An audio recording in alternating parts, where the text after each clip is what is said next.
कि कछु हम कारे केवट बोले कि कछु हम कारे और कछु तुम कारे आज कैसे मिलेगा रे कारे आज कैसे मिलेगा रे कारे।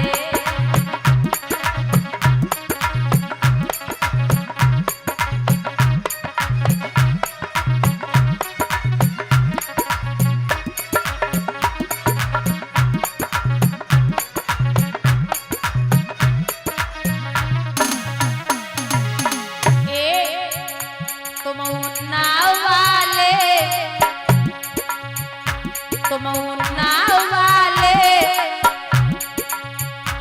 हम नाव वाले आज कैसे मिले दोनों नाव वाले आज कैसे।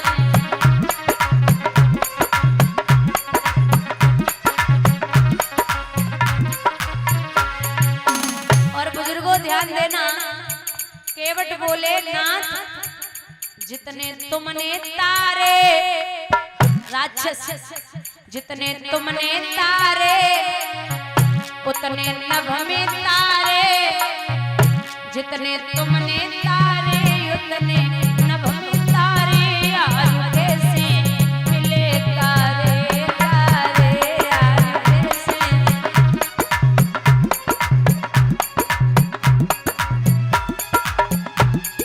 दोनों हाथ ऊपर उठा के बोलिए राघवेंद्र सरकार की हरि बोल।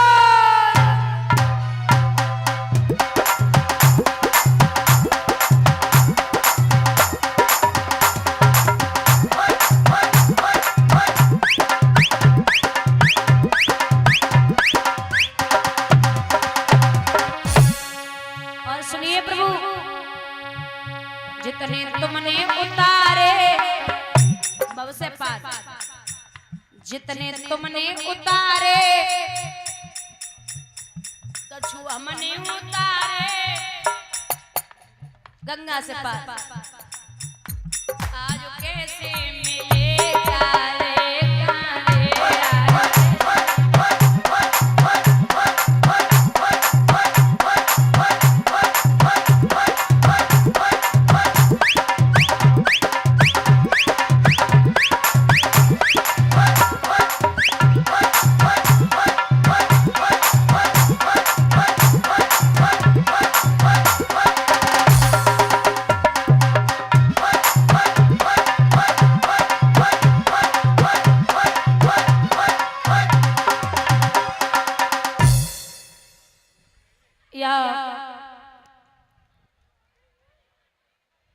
जवाब दिया कि आप हमारी जानो हम आपकी जाने। भगवान बोले पहले आ तो जाओ भैया। लखन ने जवाब दियो एक बात बताइए जब आप लोगों को भव से पार कर सकते हो तो आप भला गंगा से पार नहीं हो सकते। और ये केवट अकेला थोड़ी है कोई और केवट बुला लो। सो केवट मुस्कुराए के बोले नाथ कल हमने निषाद राज से कह दिया है कि आप आने वाले हैं तो आपके लिए मैं स्वयं ही तैनात रहूंगा कोई दूसरों केवट नहीं। जब ये कहा कि कोई दूसरा केवट नहीं है तो बोले तुझे दिक्कत क्या है।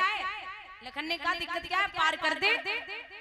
बोले नहीं इनकी चरण से पत्थर की औरत बनी गई और काठ की औरत बनने में टाइम नहीं लगेगा। तो बोले अच्छी बात है एक घर पे है और एक यहाँ बनी रहेगी। सो केवट बोले सरकार इतनी आसानी ना है। अगर नैया की औरत बनी गई तो घरवाली कहेगी कि नैया बेच के औरत ले आओ हमारी रोजी रोटी है जैसे काम ना चलेगा। लखन बोले तो सुधर जा मान जा। बोले नाय अब राम जी मौन बैठे। सो केवट ने एक बात कही है कि प्रभु बात छोटी है सिर को हिला दीजिए पांव अपना प्रभु जी धुला लीजिए। हमें अनपढ़ कोई भूलो भी गई आप मालिक हैं सब कुछ भुला दीजिए। चाह दोनों की है देर किस बात की, शीघ्र ही कुछ न कुछ फैसला कीजिए, पांव अपना प्रभु जी धुला लीजिए। और नाथ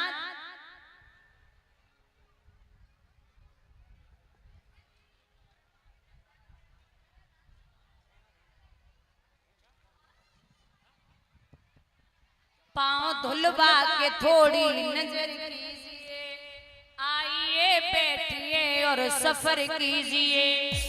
पूर्ण इतिहास में जानता आपका, पूर्ण इतिहास में जानता आपका, ये भी एहसान में मानता आपका, मेरे पुरखों को राघव अमर कीजिए।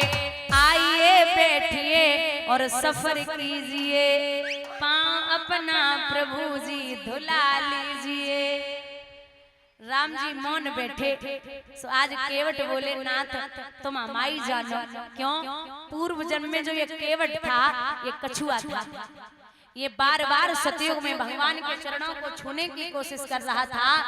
बार बार शेषनाग जी फुसकार मार के हटा देते थे, तो इस कछुए ने प्रण किया था, इस कछुए ने प्रण किया था कि अगला जन्म में जब लूंगा तो भगवान के चरणों को अवश्य लूंगा। जब ये कहा कि प्रभु के चरणों को धुलूंगा, उसी समय यहाँ बार बार समझाने पर भगवान ने चरण पखारने की बारी जब लगाई, एक बात बोले भैया, भगवान को एक चरण केवट की हथेली पे, आप जब एक चरण से खड़े होंगे तो कब तक खड़े रहेंगे? डिसबैलेंस होंगे, हिलेंगे। अब जैसे ही राम जी हिले तो लखन बोले क्या कर रहा है भैया, हिल रहे। केवट इतना चालाक है, बोले काम करो, अपने भैया से कह दो कि अपना हाथ हमारे सिर पे रख ले, हमारा सहारो ले ले और खड़े है जावे। सो लखन बोले तू बढ़िया है, पूरी दुनिया इनको सहारो ले रही और तू इनसे ही कह रहे हो कि हमारा सहारो ले ले, ऊपर से आशीर्वाद ले रहे हो। अब चरण एक बार पखारे जमीन पे विसर्जन कर दिया, दूसरी बार पखारे पत्नी को पिला दिया, तीसरी बार बच्चों को खुद पी लिया, चौथी बार गंगा में डाल दिया। अब लखन क्रोध में आ गए, बोले बहुत देर हो गई है, तू इतनी देर से चरण पखारने में लगा है। सो हाथ जोड़ के राम जी बड़ी सरलता में बोले भैया केवट,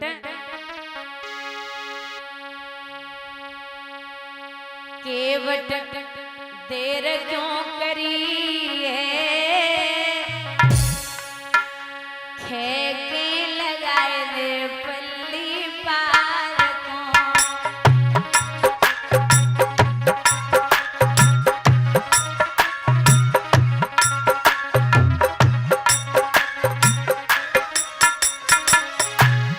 केवट देर क्यों करी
भैया पार लगाए दे नैया,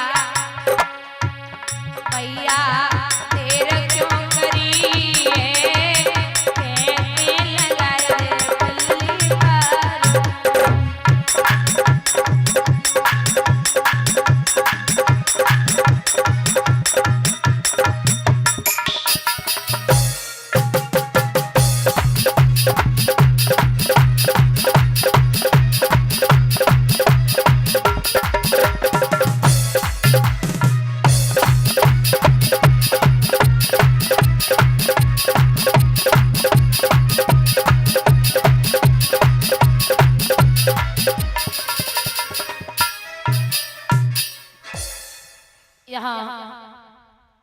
जब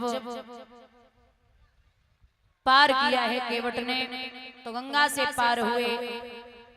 मैया सीता देख रही है, केवट मुंह की तरफ देख रहा, तो मुदरिया उतार के पकड़ाई। केवट बोले क्या कर रहे हो नाथ, तुम आए हम घाट उतारे और हम जाएंगे घाट तुम्हारे। आज आप मेरे घाट पे आए हो तो मैंने आपको गंगा से पार कर दिया, कल मैं जब आपके घाट पे जाऊं तो आप मुझे भवसागर से पार कर देना। एक केवट कभी दूसरे केवट से उतराई नहीं लेता। इस प्रकार से प्रभु बन के लिए जाते हैं और 14 वर्षों के बाद में मेरे राघव जी पुनः राजगद्दी प्राप्त करते हैं। बोलिए गोविंद भगवान की। जितनी कथा भागवत में दी गई है सूर्यवंश की उतनी श्रवण कराई गई। आइए बड़ा पावन प्रसंग आता है। भगवान यादवेंद्र सरकार योगी राज कृष्ण का अवतार कैसे हुआ। भगवान विष्णु की नाभि से कमल, कमल से ब्रह्मा, ब्रह्मा के नेत्रों से चंद्रमा का जन्म हुआ। चंद्रमा ने अपने गुरु की पत्नी तारा का हरण कर लिया। सबने कहा वापस कर दो, लेकिन वापस नहीं किया। वापस तब किया जब ये तारा गर्भवती हो गई। गर्भवती तारा को गुरु बृहस्पति जी ने देखा तो बोले रख भी नहीं सकता और मार भी नहीं सकता, क्योंकि गर्भवती औरत पे कभी हाथ नहीं उठाना चाहिए। औरत पे हाथ तो कभी भी नहीं उठाना है। औरत पे हाथ कभी भी नहीं उठाना है। जो आपकी आंखों से न डरे वो पिटाई से कभी डर नहीं सकती। और जिस घर अंदर नारी जाति का होता ये सम्मान रहे, वो घर निश्चय जानो भाइयों देवन को स्थान रहे। नारी ने जहाँ दुखी होकर जिस घर में आंसू गिराया और खून की नदी बहा दी, वहां पे महाभारत करवाया। तारा ने जंगल में एक पुत्र को जन्म दिया जिसका नाम रखा गया है बुध। महाराज बुध के हुए पुरवा, पुरवा के वंश में हुए आयु, आयु के हुए नहुस। नहुस जो हैं इन्होंने 101 यज्ञ पूर्ण करके इंद्र के इंद्रासन को अपने वश में कर लिया था। ऐसा था वो राजा। जो नहुस हैं एक बार राज्य से आ रहे थे तो उन्होंने क्या देखा कि इंद्र की पत्नी इंद्राणी अटे पर खड़ी है। राजा नहुस ने इंद्राणी को देख के जरा सा मुस्कुरा दिया। वो तो इसलिए मुस्कुराई कि हमें देख रहे, लेकिन राजा कुछ और ही समझ बैठो। घर पे जाते ही जाते पत्र लिख दिया है मेरे दिल की देवी, आगे समाचार ये है कि मैं आपसे गंधर्व विवाह करना चाहता हूँ। आपने अगर हमसे गंधर्व विवाह नहीं किया तो मैं आपके पति को जिंदा जमीन में गड़वा दूंगा। ये इंद्राणी ने पत्र गुरु बृहस्पति जी को दिया और कहा है कि हे गुरु जी, आपके शिष्य ऐसे कारनामे कर रहे हैं। तो गुरु बृहस्पति जी ने इंद्राणी से कहा कि तू भी एक पत्र लिख बेटी और उसमें लिखना कि हे राजा नहुस, अगर आप हमसे मिलने के लिए आना चाहते हैं तो आप पालकी में बैठ के आए, उस पालकी को ब्राह्मण बनाए और संतों को उसमें लगा के आए। विनाश काले विपरीत बुद्धि।